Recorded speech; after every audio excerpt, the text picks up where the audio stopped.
投資嗰方面，我哋會保守啲。但似乎同你嘅個人作風有啲唔同吧？身為雅居樂上市公司嘅主席，竟然捲入風化案。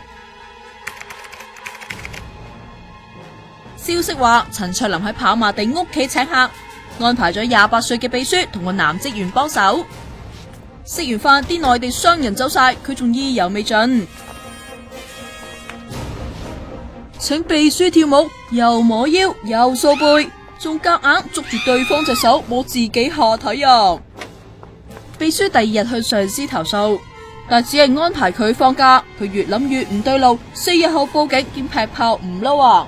警方調查發現，原來男職員目擊成個過程。前日下晝，陳卓琳由律師陪同去灣仔警署提供資料，即時被警方以涉嫌非禮拉咗。雅居樂發言人強調，陳卓琳仲未定罪，而且冇限制出境，警方會喺30日內決定係咪落案起訴。唉，咁樣搞一搞，雅居樂股價尋日跌咗4.6%，收市報8個9，市值蒸發咗14億8千萬啊！做咗13億。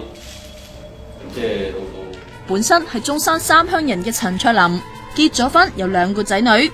92年進軍房地產，開發雅居樂花園同中山雍景園，到06年就嚟香港上市。